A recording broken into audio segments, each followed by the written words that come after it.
Hello and welcome back to my channel, and I have got a recipe here because today we are going to be making cheese scone. Now I say the word scone. I know a lot of you may say scone, but I say scone and we're going with scone. If it bugs you, I'm sorry, but we're going with scone. So I'm going to read the entire recipe, basically show you how simple it is and how easy it is to make. And then I'm going to get the ingredients out and then we're going to crack on and make this. If you like this video, give it a thumbs up, subscribe down below, and let's get into it. So, for this you're going to need 225 grams of silver raisin flour, a pinch of salt, 55 grams of butter, 25 grams of mature cheddar cheese grated. I've got pre-grated cheese, and 150 ml of milk. Now, I was looking at loads of baking things because I've been doing on my channel recently, well, just in general, more bake dishes and main meals, like baking, like proper meals, like dinner and stuff, not baking. But a lot of things need caster sugar, and if you saw my last video, it was actually a week ago tomorrow, so 6 days ago, I did 24 hours eating only cereal, and we didn't have any caster sugar. I was saying how most people have caster sugar on cereal and I don't, and we don't have any anyway, so it's a good job. We still haven't got any, because I've not told my mum to put it on shopping list, basically, and she probably don't know. So, and I'm the one who finished it. We put it in like this pot thing. So, we need to preheat the oven. It said preheat the oven, lightly grease a baking sheet. But I think, put the oven, it'd be on for too long. I never put the oven on straight at the beginning, because then you sometimes have the oven on for like half an hour, and I'm like, you don't need the oven on for half an hour. So mix together the flour and salt and rub into the butter. So the third thing we need to do is, I actually probably do that recipe in my little recipe book. All sorts of recipes in here, it's almost full to the brim of recipes. I've done quite a lot of these actually. On my nice stand, which you can see exactly what I mean. I probably don't need a recipe for this, but I'm going to have one just in case. So, we need some scales to weigh out what we're actually going to make. And we're also going to need a bowl. Not a gigantic bowl, but I'm praying I've got the right flour, because I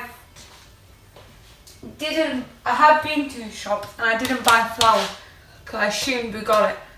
But there have been times, like Chelsea buns, where I didn't have the right flour, and hence why the Chelsea bun video didn't work. Sometimes it works, sometimes it doesn't. We did wholemeal flour when I make Chelsea buns, the wholemeal Chelsea buns. Didn't turn out very well, that's why I've never seen that video, and why I don't think I really ate them, to be fair. So we need self-raising flour, and that's the only flour we've got, I think. So that's a self-raising flour, I think. I don't know if I've got enough, like, that's the question. If we don't, we'll have to like size down. 225.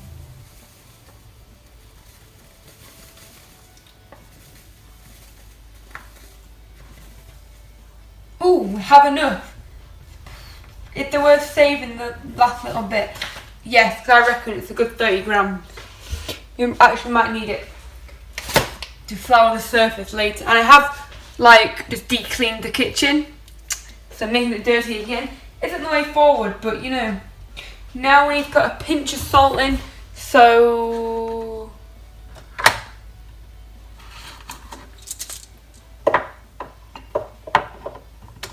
you know what, even if we didn't have self-raising flour, even if we had plain flour, guess what I've just found? Just found some baking powder. So we could have put some of that in if we had plain flour. There's all sorts of junk in this cupboard, not gonna lie.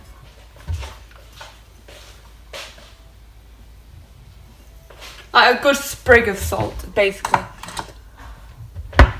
What else do we need? I've just emptied a few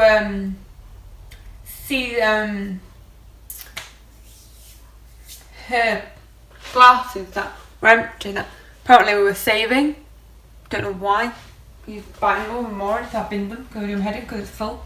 55 grams of butter. You can have block butter, you can have hard butter, block hard butter, or you can just simply have this. Now guess what I also have, if that isn't enough, which it might not be. This is what I like. When it's on offer, we buy this. Gigantic butter. So it never goes off. So you never run out. But it does get a bit grim when everyone starts dipping their knives in and you've got a tiny bit of jam or got breadcrumbs in it or whatever. But the general consent is so you never ever run out. But we've got this little one for now. And we're going to rub it into the flour so it looks a bit like breadcrumbs. That's the consent. I don't know how many this makes. It doesn't say how many it makes. It does not say how many we're making.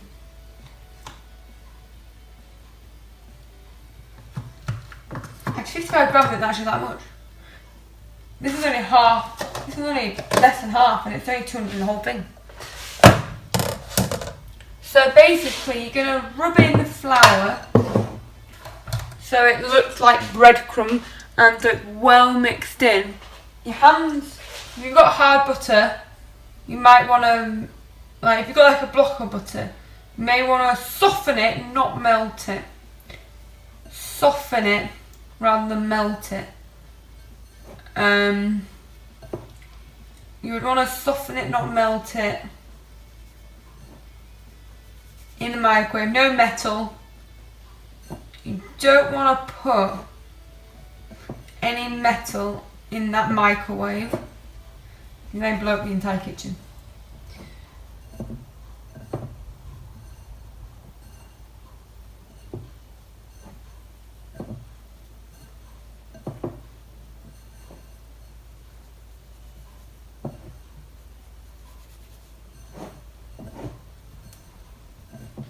The reason I'm doing cheese savoury scones, whatever you want to say.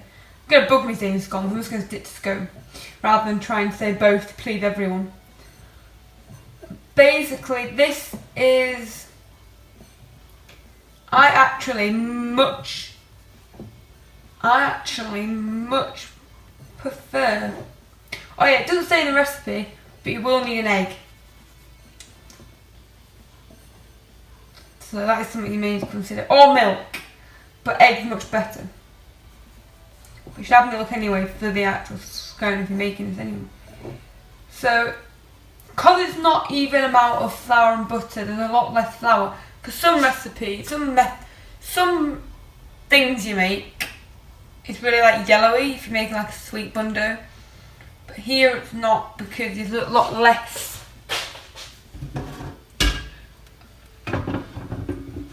A lot less butter, so don't expect it to have changed colour, because I know some people might be if they've made sweet bun doughs and whatever else in the past. It will change. This won't change. And now you've got to get all these butter and yuck off your hands, and I'm gonna have to deep clean again after. But it's worth it to get a video out for you guys that you enjoy. So now I'm going to get a jug and we're going to add 150 millilitres. If your egg isn't out of the fridge, get it out of the fridge. So you can store eggs in the fridge. We have eggs in the fridge and eggs out of the fridge. Eggs out of the fridge are ready to use straight away. Eggs in the fridge you have to leave to room temperature. So we've got 150. So if you've got a jug, it's like halfway between the line, halfway between 100 and 200. I'm doing cheese scones, I think, just because it's something that everyone can do. It's a nice simple thing. Because I know some things I make on here, like main courses, like mince and chicken and stuff, can be too complicated for people who aren't great at cooking. If you're not great at cooking, maybe start with something simple like cheese scone. And you're going to make a well in the middle.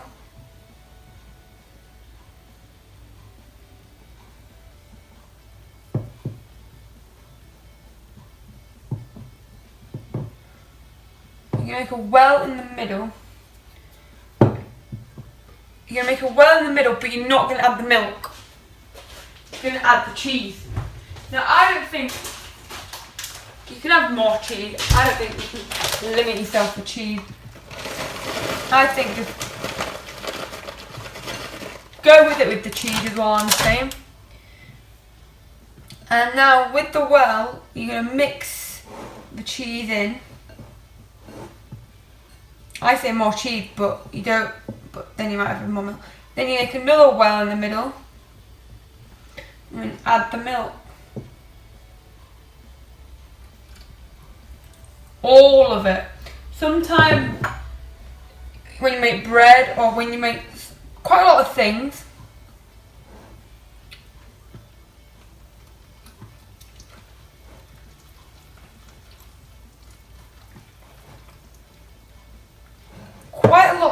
you add the wet ingredients bit by bit, but for scones it's an all-in-one method, and if it's too wet, which it is because I've added lots of cheese, I didn't weigh the cheese because I love cheese and I thought let's add a load of cheese to make it all cheesy. Yeah, do not add extra cheese like I did because it didn't work. But don't also add a load of flour left. And you need to flour the surface when you're rolling out your scones. You need to mix your scone into a scone mixture, like so it's like pliable and rollable. I am only trying to get one hand disgusting.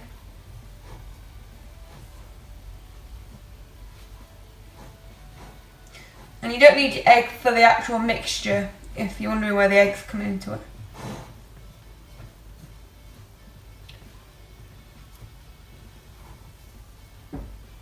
So mine now resembles some form of dough. So what you're going to need now is a lightly floured surface, a rolling pin. And that's it for now. And some clean hands.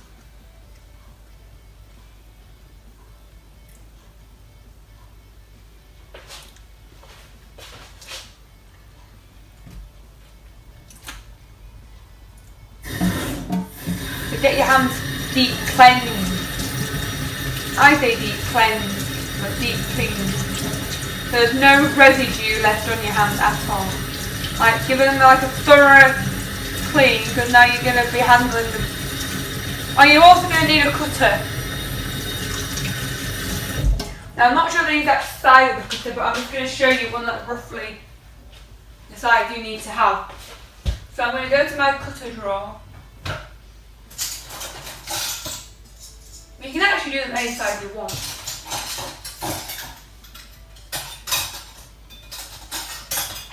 So there are options in cutters. You've got like this sort of like small cutter.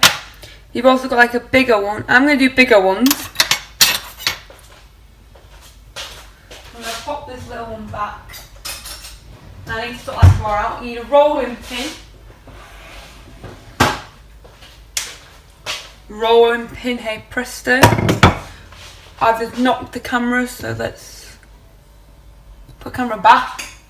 You need something that I might not have. Oh yeah, I've got a brand new one actually. Grease-proof paper, because we don't actually, because as you notice on my channel, I don't bake that often. I'm a chef that does main course stuff. I'm not a pastry chef, I'm a normal chef, so I don't do this sort of stuff. Pastry chef will be doing desserts all the time. They specialise in it.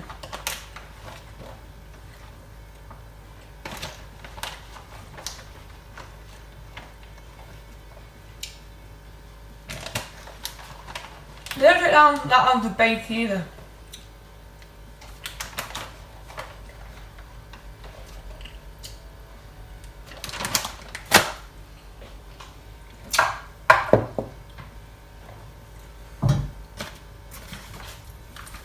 You don't want loads of flour on your surface. This is the time to preheat your oven before you roll them out actually.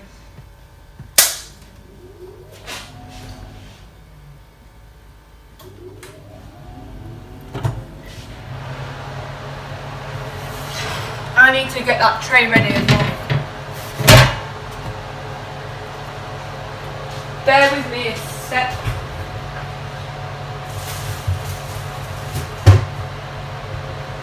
Right.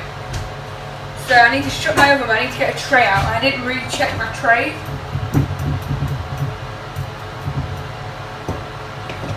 So I need to get that tray, I need to get another tray out. Like so. Shut that. And then we're ready. Actually, before I get my hands like dirty again,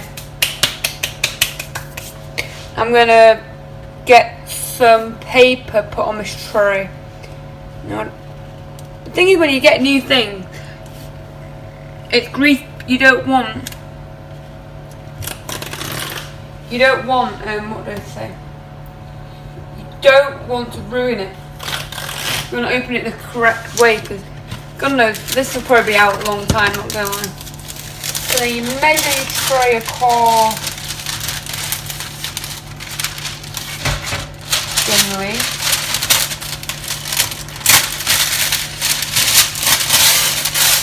To be completely honest, I'm probably the only person ever going to use this grease piece of paper, but because normally when you cook like dinner and stuff, you're cooking fish or meat, you just use a bit of foil. So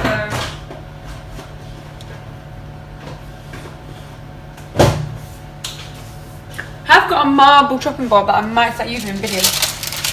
But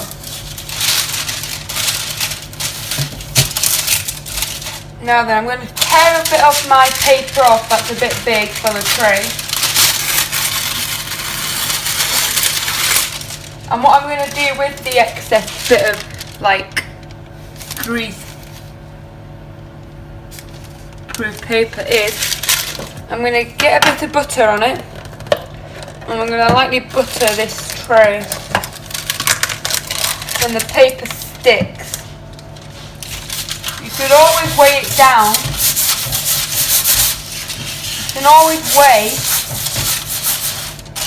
You can always weigh your paper down, well, additional to, not instead of, with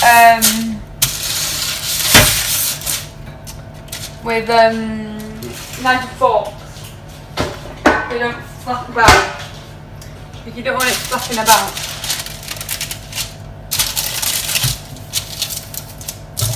The way I time stuff in the oven is whatever time the oven's on, add all the time I need, or I'll set a time on my phone.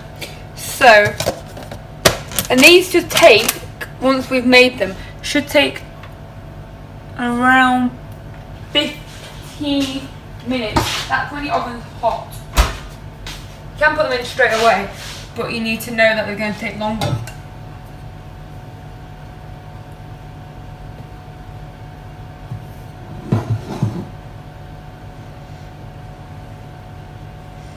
If you know how to bake and how to make stuff, then you may know where the egg comes into it. So you're going to need it, well, I say need it. You're not going to need it for 10 minutes like bread, because it would break. You don't want to ruin it too much. So you lightly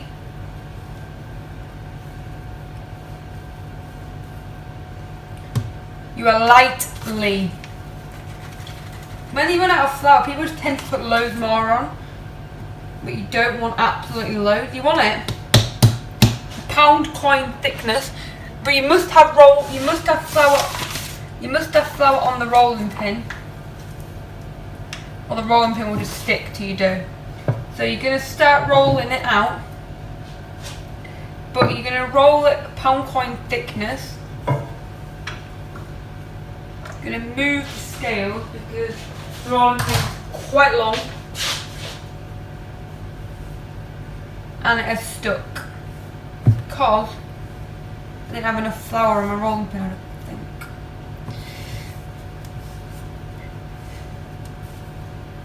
So make sure you have a stack of flour on your rolling pin, not necessarily on your dough, but on the rolling pin.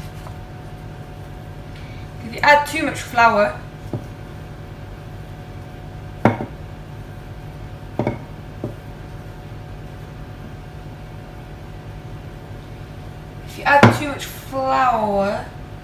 it's gonna become dry. It's gonna become dry. You don't want dry scone.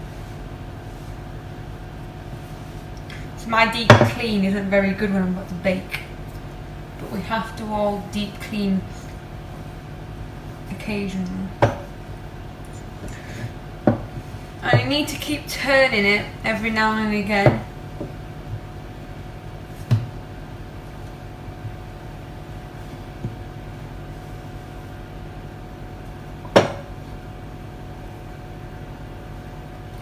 Now you don't want it too, you want it a pound coin thick, thin, but not like stupidly thin. Not wafer thin. Not as thick as that. So you're gonna get your cheese scone.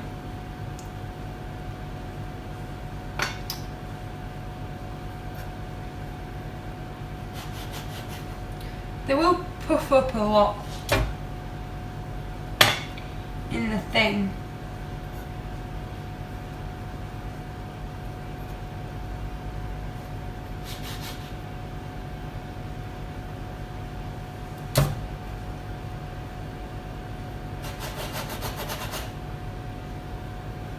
Thing is, I only have a flat cutter, which doesn't help when you're making scone.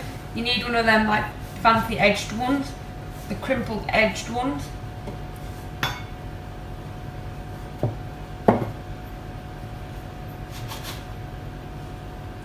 Which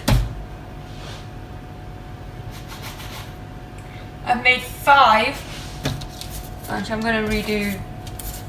So I've made.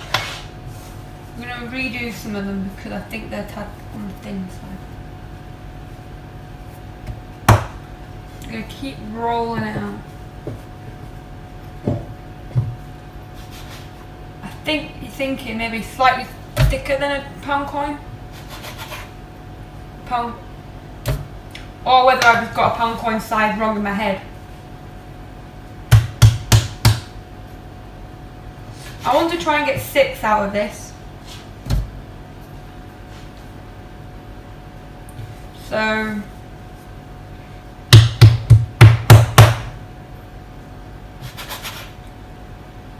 I've got 6 out of my there is cheese in that thing.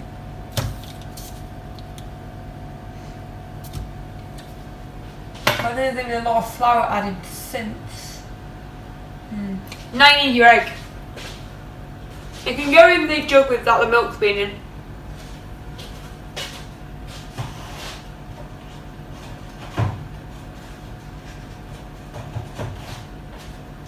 And you're going to need a fork and you're going to need a pastry brush. Actually no, just a pastry brush will do. You can mix it with a pastry brush. Pastry brush is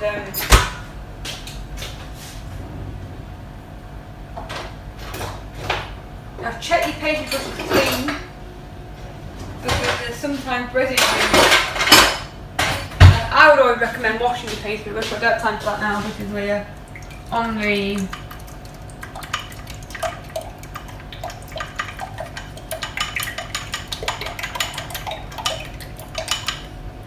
and then you're simply gonna, this is to give it a colour and you want to do it on the edges as well. You want to do it all over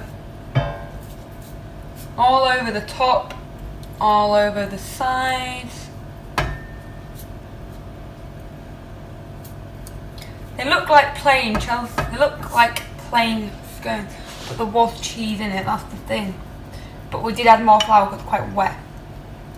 Maybe we should have added more cheese. There is cheese in it. And then you simply stick it in the oven for 15 minutes.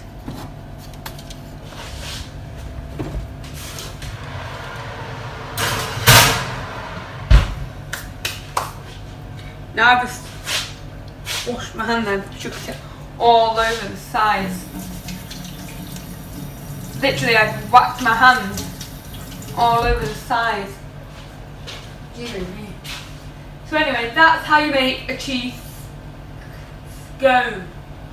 And if you know me, I'm a lover of cheese. I love all things cheese. Cheese is just, if you don't like cheese, because I know lots of people don't, you can substitute the cheese for raisins and make fruit scones or scones. But anyway, I do hope you like this video. Give it a thumbs up, subscribe down below, and we'll be back in approximately 15 minutes, and then we're going to try them and see how they taste. See you then. The cheese scones are cooked. The oven's on because I'm pre-cooking something else for a different video. But I'm about to cut it in half and give it a try. The orange bits are the cheese. So let's give it a chop up.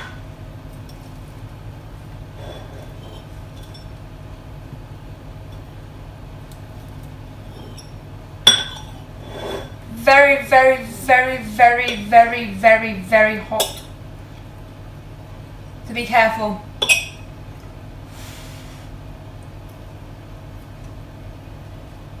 Yeah, I love a cheese scone. I could sit and eat this.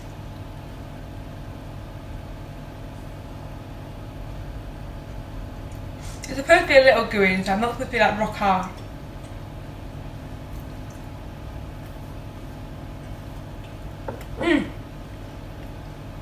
I'll give that about a 7 out of 10. Thank you very much for watching. If you like this video, give it a thumbs up.